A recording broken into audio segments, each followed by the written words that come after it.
It was the road trip of Cody and Bryce, and that's what we have to have. It's next on Locked on Jazz. Bum bum bum bum bum bum bum bum bum bum bum bum bum bum bum pow.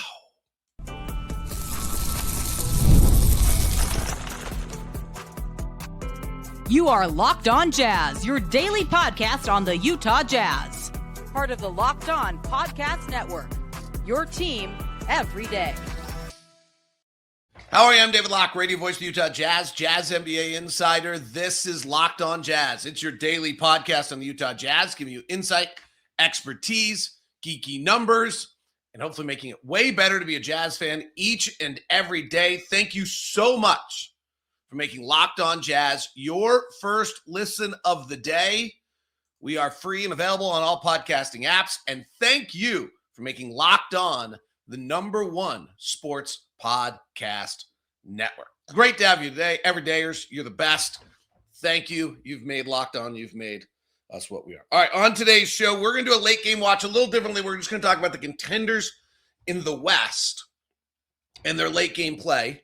Because I watched a bunch of those, and I think there's some interesting things going on there that separate some of these teams. Jimmy Butler's ACL injury last night has, I think, long-term ramifications on the West, indirectly impacting the Jazz. So we will touch on that. But we will start with the road trip, which was highlighted by three things. Really strong play by Cody Williams and Brice Sensabaugh, and the increased minutes of Ace Bailey. This is what we have to have now. If we're going to have stretches of basketball in which Kevin Love, Jusuf Nurkic, and Svi Mykhailiuk are healthy DNPs, in order to get our 8 young players, opportunity to play, I think that's right, 8, we have to have some of them have periods of time where they pop, or else, I guess you also then learn just as much if they don't. But the point of Svi Mykhailiuk not playing every night, or Jusuf Nurkic not playing every night, is to give extended run to Taylor Hendricks, Kyle Filipowski, Isaiah Collier, Walter Clayton Jr., Brice Sensabaugh, Cody Williams, Ace Bailey, and Keyonte George. Keontae's getting the time anyway. But that's the point. And you'll notice in my broadcast calls, I am now kind of regularly stating when we have 4 or 5 players with 3 or less years of experience on the floor. And we're very young. We're starting the youngest start. We started twice on this trip, the youngest starting lineup that we've ever started in franchise history, back-to-back games in Dallas. So this is where we are now. And sure, there's an ulterior motive certainly inside of it, but even inside of the ulterior motive, which I just am not going to ignore, the truth is, like, we know who Svi Mykhailiuk is. We have him under contract for a while. We know who Jusuf Nurkic is. We don't have him under contract, but we may want to over time. He's proven what he is. And we know exactly who Kevin Love is. The value of those guys playing every night is not the same as the value of us getting an opportunity to see minutes from the others. Now, there is value to Svi Mykhailiuk and Jusuf Nurkic playing. You could see last night we are a just much better team. We're well better. We function better. We execute better. We don't make nearly as many mistakes. Those guys do the right things. And so therefore there is some real value to having them on the floor. Now, the other value is that you get a road trip like this, where I would call this the road trip of Bryce and Cody. And let's talk about them. Bryce obviously had the monster night and he got sick, which is too bad. But in the 4 games which he played, Brice Sensabaugh averaged 26 points, 4 rebounds, 2 assists, shot 57% from the field, which is crazy, 36% from 3, had 43, 27, and 25. Okay, I can nitpick a little bit because I like to nitpick. I don't love fourth quarter numbers in a blowout. So I could probably dig in here and tell you that if I had my druthers, I would look back at the Saturday game against the Dallas Mavericks when we went into the fourth quarter, I believe, down by 20, and Bryce, or maybe it was the night before, and Bryce put up a bunch of points and I would say, we can move those off. On the other end, Bryce then had the obligation of shooting an awful lot in the fourth quarter the other night and went 2 for 7. So it all equals out. We saw Brice Sensabaugh come into his own, play with a little bit of a different level. We saw Brice Sensabaugh, his 2-point shooting has gotten way better. I think I saved these notes, but I don't promise you that I did. And if not, I can look it up somewhere. Brice Sensabaugh. Nope, this is not my finalized sheet. That's too bad. Brice Sensabaugh was absolutely terrific, and the biggest area in where he has made a massive jump is on his 2-point shooting. And these are the things where you're learning in your third year of the NBA how to get better and getting 25 to 30 minutes a night. At this point in his career, to yesterday's conversation of like, when is it all right, when it's not? At this point of Bryce's career, there's no sugarcoating anything. You either got it or you don't. We're in your third year. You've got to step up. You've got to start doing things. And Bryce on his mid-range shots, his middies, is now shooting 54%. Last year was 46%. His 3-point shot is actually way off this year. He was 43%. Now he's 33%. I think there's still a little bit of a question of like how good a shooter is he really? Because it takes him a long time to get that shot off. But his off the bounce mid-range game has got him at 54%. That's elite. And his floater game's at 53%. His rim finishing has gone from 62 to 71%. So Bryce's improvement is entirely in his 2-point area. It's pretty great. The other part of this road trip was Cody Williams. Cody Williams played 27 minutes a night on this road trip.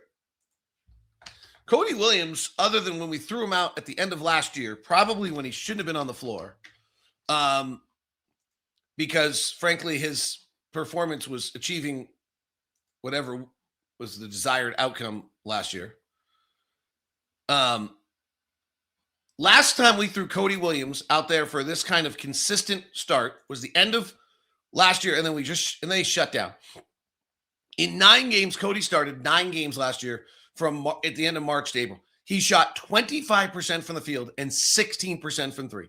It's one of the worst 9-game stretches any starter player has ever had in the NBA. He shot 2 free throws in 215 minutes. I mean, it was rough. It was hard to watch. Okay, we're a year later. Cody Williams has started 7 straight games. On the trip, he played 27 minutes a night. He shot 48% from the field. He went 5 of 12 from 3, which is 42%. He averaged 9 points, 5 rebounds, and assists, and regularly flashed a fabulous on-ball defense. And it really stands out when somebody for us is playing good on-ball defense. It's great. So this is a little less than a year later, 10 months later, similar stretch, a lot of time, and he's stepping up beautifully. Still doesn't go to the free throw line very much. It's a real issue. He's literally taken 2 free throws in the last 5 games. Ace doesn't either.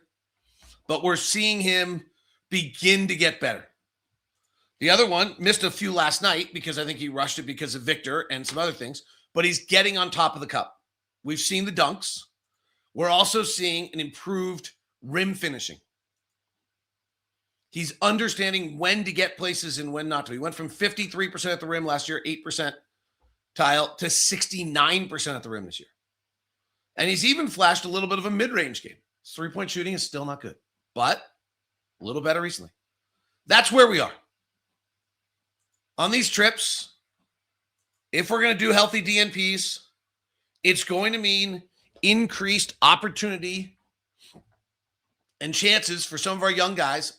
It's going to mean a lot of minutes for us as a team with guys on the floor that have 3 or less years of experience. This is a little kind of misleading, maybe. But those minutes are generally always going to be ugly. Like, I know we love our young players, and we should. The idea of what you're going to do when you have that many young players on the floor at one time in this league is you're not often going to be very good. We'll talk about that. Increased Ace Bailey time, long-term impact. I think the Jimmy Butler ACL injury has mammoth impact and late game watch. It's all as we continue on today's edition of Locked On Jazz. Tuesday edition of Locked On Jazz is brought to you by Murdoch Hyundai. That's right, my good friends over at Murdoch, Blake Murdoch, who I would now call a friend after now I think 8 years of sponsorship with us. We greatly appreciate their loyalty and their time with us and the commitment. And this is what they are all about. They are absolutely 100% about the community, about being connected to you. I go back, I tell the story all the time. You know, during COVID, a lot of dealerships were adding extra money, making sure, impacting people, just getting a little extra $1,000 here or there because they were desperate times, and Murdoch's did the exact opposite. And that's something that should always be remembered. The Hyundai car, it's fabulous. The Ioniq 5 and the Ioniq 6 are the electric sedans. The Santa Fe, I was driving last night. I was driving one of our guys up last night. He's like, man, what is this? This is great. And I was like, it's this Chevy, it's the Santa Fe. And it is absolutely fabulous. I have the hybrid right now, fill it up over 500 miles. And then the price on these are great. Like, I just pulled right now, 2026 Hyundai Santa Fe at Murdoch Hyundai in Linden, 35. 2025 Murdoch Hyundai Santa Fe at 42. Like the 30 on a 2024. The prices on these are just absolutely fantastic for what you're getting for the value. If you're going to stop by, let's get you the VIP meeting that you deserve at Murdoch Hyundai in Logan, Linden, or at 4646 South State Street. Email me at dlock09@gmail.com so I can get you set up with the VIP Locked On Everyday experience you deserve. Today's show is also brought to you by Quo. Get 20% off your first 6 months when you go to quo.com/LockedOnNBA. What is Quo? New year, new systems. It's time for you to look at, a lot of us, to look at the messy parts of how we run our business and think, okay, there has to be a better way. There is. Streamlining your communication is one of the quickest upgrades you can make.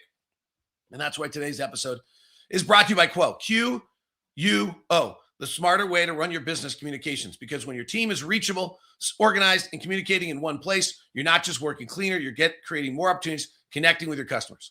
Your whole team can call, text, one shared business number so nothing gets missed. Everyone sees the full conversation thread, makes replies faster, personal. It works right with your phone, your computer, and you can even keep your existing number. And Quo's smart AI tool automatically logs calls, summarizes conversations, highlights the next steps. It's no surprise Quo is the #1 rated business phone system on G2, trusted by more than 90,000 businesses, from solo operators to growing teams. Make this year where no opportunity, no customer slips away. Try Quo for free. Plus, get 20% off your first 6 months when you go to quo.com/LockedOnNBA. That's QUO.com/LockedOnNBA.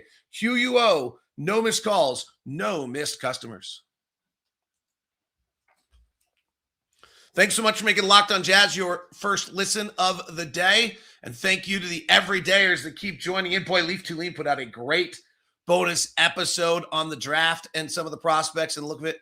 Really appreciate that. Welcome to our newest member, Klaus Hellerman. Glad to have you aboard as our Locked On Everydayer. The Locked On Everydayer All Access Club. You join for $15 a month or $150 a year. You get 2 months off that way. You get one-on-one texting access with me. I break down a bunch of notes for you, send them things. I sent you a note during halftime last night of things I was seeing during the ball game. You get my game day notes before every single game. You ask me questions. I get back to you. Get a special segment on Fridays, Ask LOJ. Plus, you get a daily newsletter in your inbox. You get ad-free Locked On Jazz. You get Leaf Tulane's bonus episodes and draft breakdowns as we get closer and more important to the draft every single day. All for you at the All Access program. Plus, you get exclusive audio content of Locked On Sports Today in your feed, and you get access to the Discord channel, and you get access to the merch store at 15% off the Locked On merch store, the exclusive merch store that only goes to everydayers. So that's all available for you. The All Access Club, $15 a month, $150 a year if you get 2 months off on that. Go to lockedonjazz.supercast.com. That's lockedonjazz.supercast.com. If you want just to be a part of the Everydayer Club, get access to the Discord channel, as well as ad-free version and Locked On Sports Today. You can do that for $5 a month as well. It's lockedonjazz.supercast.com. Thanks so much for joining the Everyday Program. All right, here's the reality. And I have to understand this, and you have to. So you take Jusuf Nurkic, Kevin Love, Lauri Markkanen, and Svi Mykhailiuk off the floor. So you're guaranteed to be playing one of our young guys, or Kyle Anderson, or if we even take Kyle Anderson off the floor. So if you're guaranteed that you're playing 5 of our young guys at one time, we haven't done that a lot. We're minus 24 per 100 possessions. We're in the 5th percentile offensively and the 1st percentile defensively. Like, it's really rough. Okay. So if you bring back Kyle Anderson into that group, we get a little bit better. He brings some semblance of order, but we're still in the 4th percentile and the 3rd percentile. So it's minus 21. Like, it's really tough. If you bring Jusuf Nurkic back and you get some semblance of order, we're actually not much better. When you take Kevin Love, Lauri, and Svi Mykhailiuk out and add Jusuf Nurkic in, we actually don't get that much better. You add in Svi Mykhailiuk and Kevin Love, and you're just leaving Lauri Markkanen off the floor for us during the year. So any lineup we could possibly have, but without Lauri, we're still minus 19 per 100 possessions. We're in the 130 defensive rating, worst defense you could imagine, and a 110 offense. We're still getting more. When Lauri is off the floor, we just don't have enough firepower. It's also probably why we're really glad we didn't trade Lauri. So there is a little bit like we're winless without Lauri, and there's a reason. We just don't have enough firepower without him. We literally add Lauri into that and everything else, and then when Lauri, we're minus 9, which is what we are for the season. But you take Lauri out, one single player, give me every single lineup, combine them all possible without Lauri, and we're minus 19. So we have to understand a little bit of that. All right, Ace is getting more time, and it's nice to see. And this is kind of what we expected, right? When we talked about the whole year and the progression of the year and his minutes and his shots and things like that, we kind of looked at it and we're like, okay, let's watch how this plays. And if you kind of do his per game minutes and he had the little injury that kind of sidestepped him, but you're just seeing a steady increase in month by month in 10 game stretches. You're beginning to see that a little bit out of him. Here's my takeaway. He's still miles away. He's going to score an easy 20 in the NBA.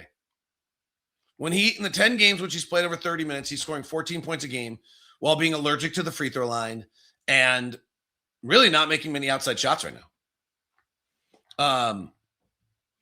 He's really he made 2 threes last night, I think. But going into last night's game, he was really struggling with a shot, which is probably, fine. It's a good experience. His last 10 games before last night, he was 5 of 26 from outside 10 feet. He was 3 of his last 17 from 3. He has now played, I think last night he might have slipped under 30 minutes. 20 was last night, 29. What was last night? The good defense of the Spurs kind of knocked him off his impact on the game. He did not get any easy ones last night. The Spurs just were paying attention and dialed, and they're really good and 3rd best defensive team in the league. He played 26 last night. He was not nearly as impactful. But he had played 3 straight games of 30 or more. He's got a long way to go, but we're getting to watch it. 4 free throws in 4 games is going to be a step for him. He did have one drive last night where he actually held his line a little bit and got fouled, and he's going to have to learn how to draw fouls and play with contact, which he's never had to do before because he's been able to outjump everyone every minute of every day. He continues to be a really good passer. He's had 3 or more assists in 3 of his 4 games. We're getting to see it. There's mistakes. He's young. But as he plays, he is going, when he gets in the NBA, regularly gets it, he's going to score an easy 20 every single night. It's pretty clear. It's kind of great. All right. Jimmy Butler tore his ACL last night. I just took this morning to devour this. I have not thought about this. Like, I don't think I'm missing anything here, but somebody else can give some analysis. Frankly, Chuck at Locked On Warriors would be the person I would rely on more than anyone nationally, because I think this is where Locked On is great. We have a better understanding of our teams. But the Warriors now have Jimmy Butler on the hook next year for $56 million.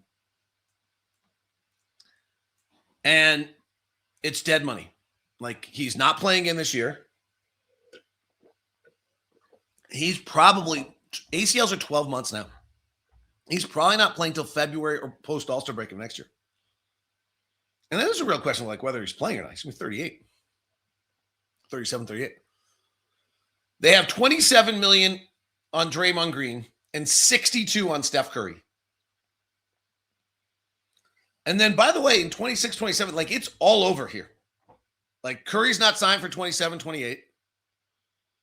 Butler's not signed. Draymond's not signed. There is a real question right now whether the Warriors just pull the plug on this. The Warriors, probably not today because it's still really fresh. But I think are having a conversation with Steph Curry and Draymond Green here in the very near future. This is hyperbolic, but I think I'm right. On what do you want to do?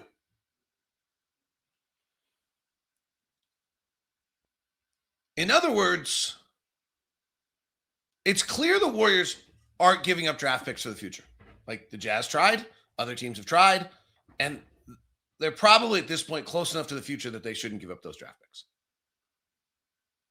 Though we can have some long discussion on the value of draft picks. I actually kind of believe in always giving up draft picks, but if you're Golden State, New York, one of those markets. I think they're close to coming to Steph Curry here and saying, like, okay, we're not competing this year. Like, we can trade Jonathan Kuminga's $24 million contract, but that's not bringing back anything that is going to change the landscape of who we are this year and make us competitive to go win a title.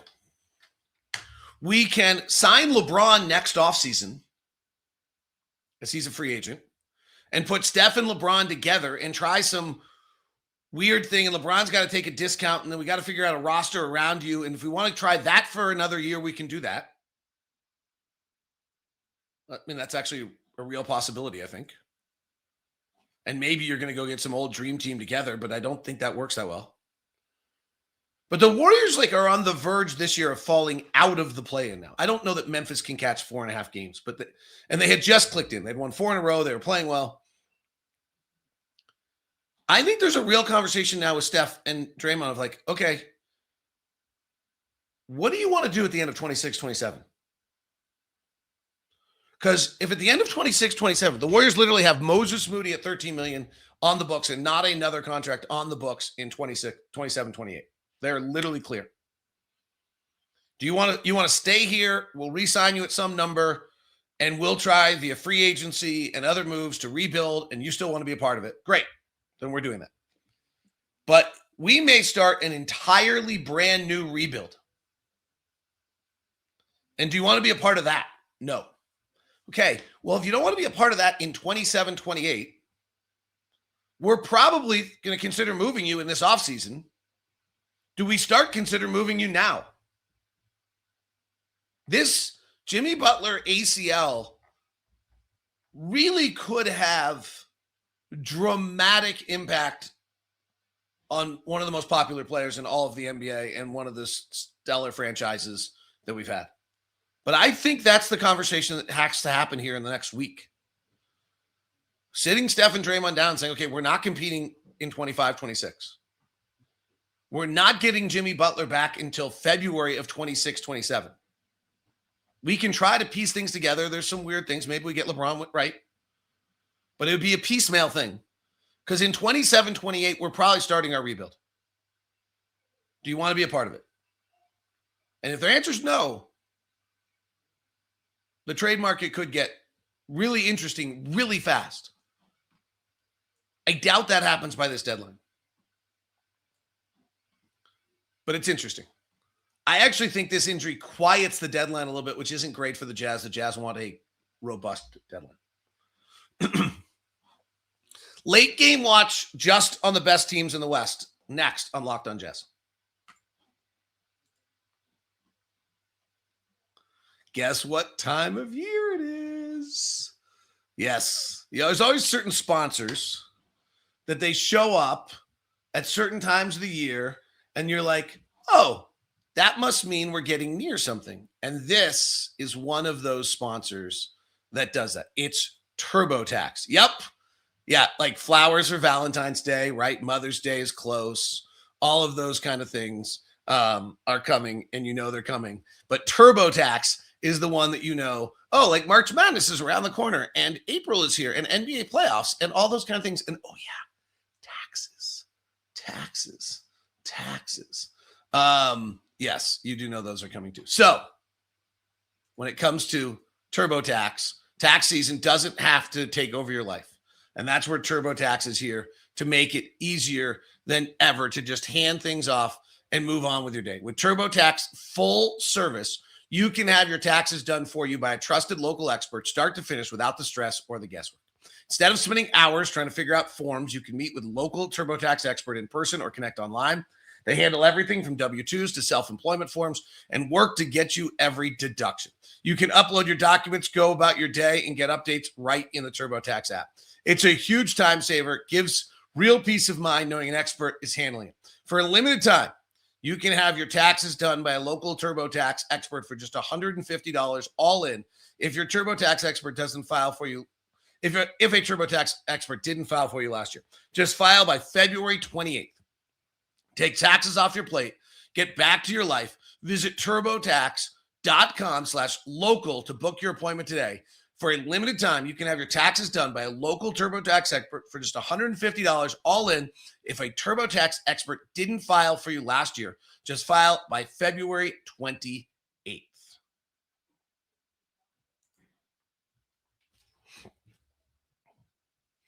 So I've watched a bunch of the late game teams, and I think there's some things that are interesting here. So if you look at the West, and obviously I think there's really kind of 5 contenders right now for the West, and maybe only 4. Thunder, Spurs, Nuggets, Timberwolves, Rockets. And if you watch them late, it's really interesting. So if we start with the Thunder, they have been great in late games. Their defense is stifling. They're the best clutch team in the league right now. They're 12-5 in 17 clutch games. And what's really interesting about them is you can just see the NBA experience, and they know exactly where they're going on every play. And they've done it without Jalen Williams yet. But it's just Shea, and he's too tough. And they know it, and they go to him. And there's nothing surprising here about this. But they're 12-5 in their rare 17 clutch games. The next one is San Antonio. And they look incredible in the clutch because they're going to Victor, and he is getting better and better. The other night, he came across a free throw line right to left and hit an elbow jumper going right to left. And the next play, he went left to right, and he's also hitting the three. The Spurs offense in the clutch is the best offense in the NBA right now. And they're also still playing with some tempo, which is interesting because they have these guards, and they're pretty good defensively. And it makes me watch them, and really playoffs to me, what makes playoffs interesting is playoffs are the final 5 minutes of a game to me is playoffs, if that makes sense. The whole playoffs are played at that same level. And so watching the Spurs kind of understand this, use Victor, and Victor understanding it. Victor is the one who's understanding it better. He used to try to play back to the basket and back down, and now he's playing at the elbow, and he's playing on the move a little bit more. It's really impressive. The other one is De'Aaron Fox. Fox is pretty prominent in their clutch time. In fact, he shoots about as much as Victor does, which gives them the ball handler that makes plays, that does impressive things. What's surprising to me is how poor their three-point shooting is late in games, and they're still okay. Like, Fox is not a good late game shooter. Harper doesn't shoot late game threes. Castle doesn't shoot late games threes. Harrison Barnes and Sean Penny shoot their late game shots. And Keldon Johnson's been really good this year. That's the one that I'm going to keep an eye on, but it has not bothered them yet. And frankly, Victor can get his shot off at any point and has been just really, really impressive recently in those late game moments. Okay. So they're coming into their own late game, which, is kind of awesome. Victor, by the way, in like their last set of games is 7 of 13 from the field in the clutch, which is big time. And Fox is 9 of 19. Again, very poor three-point shooting. We'll see who they put the 5 around them on. Denver, who I still think is my favorite to win it, and I'm going to rest on the laurels of years of late game watch, does not look very good late game this year. It's really quite strange. They have been horrific late games this year. They've blown leads. They have not held leads. They've lost home games this year. It's really weird. Their offense is not very good and their defense is worse. I don't know why. I don't really believe it. I would say that. Their offense, which is usually number 1 in the league, is distinctly average. And their defense is 27th in the NBA late game. But it's worth keeping on because this is where they should be great. It's also why I actually believe they're going to win the West, is because they've lost a bunch of games here that they just don't usually lose. And if you change that, then they're right there. Then we get to the next two that are really, really interesting. So Minnesota's had this funny game with Rudy and how do they use him late in games and what do they do? And Rudy's having this great year and all of this. And Anthony Edwards is super incredible, but they end up playing. If you watch them, sometimes they just play way too much ISO. And Mike Conley, they kind of need Mike Conley out there as a settling force. And Mike Conley is just does not have it right now. I don't know. I do not know it. It may have really just come to an end for Mike. He's at that age. However, they're getting through it pretty well. They're 11-9 in the clutch, which is about average. They're 8th offensively, but what they really are is they're 13th defensively, but they look way better than that defensively. They're a mercurial group. They just don't, maybe it's lack of maturity with Ant, maybe it's Rudy's personality, whatever it is, it just never quite feels right. But recently their offense looks, in the last 5 or 6 clutch games I've watched, their offense looks terrific. Their defense doesn't look quite as good, frankly. They've been playing at a quicker pace. They've been offensive rebounding a little bit more. It's interesting. I think they look like they're putting it together a little bit. Because they have been just not quite as good as these other teams late game when you watch them, not statistically. They get very selfish, one-dimensional. It's often this kind of dancing and then a step back 3 and it's miraculous and he makes these crazy shots and Alan Horton goes crazy and it's amazing, but it doesn't feel like sustainability is what I would tell you. And it's Ant's show. In the last 6 games, clutch games, he's taken 20 shots and the next closest guy's taken 5. And he's on fire. He's in a crazy clutch zone right now. So maybe that's it. In the last 5 games, Anthony Edwards is 16 of 19 in the clutch. Yeah, I just said that right. 16 of 19 in the clutch in the last 5 games. So one of 2 things is going on here. He's unusually hot or he's become so great, he's just going to carry them. The last one's Houston, and they look awful. And I think it's reminiscent of where their team is right now. They look awful. They don't look like they know where they're going with the ball. It's getting worse as the year goes on. Their offense is one of the worst clutch offenses in the league recently, and it has been kind of all season. I've been talking about all year on late game watch. It's a tug of war, whether Amon Thompson's going one-on-one, Alfred Şengün's going to the post, or Kevin Durant's getting a spot up. Ime Udoka the other day made a comment about, we're relying on a 37-year-old every night. Well, the whole point is you're not supposed to be relying on him every night. And what's also interesting now is that late game, their defense does not look nearly as good as it used to be. Which leads me to believe that I'm a little worried about where Houston is right now. So I thought that was an interesting kind of look at. Right now is a really good time of the year to start watching those guys late game and see whether they're playoff ready. That is Locked On Jazz today. Thank you very much. If you want to follow me on socials, it's DLock09. If you're coming to the Jazz game tonight, bring your noise-canceling headphones, download the Event Sound app, and get the broadcast right there. No lag in your ears with you every step of the way there for you. So have that for you, and you get extra exclusive content. Join the Everydayer program by going to lockedonjazz.supercast.com. We now send you the first ever 24/7 national NBA channel, Locked On NBA, or on audio. Check out Locked On NBA Game Night, every game, every night.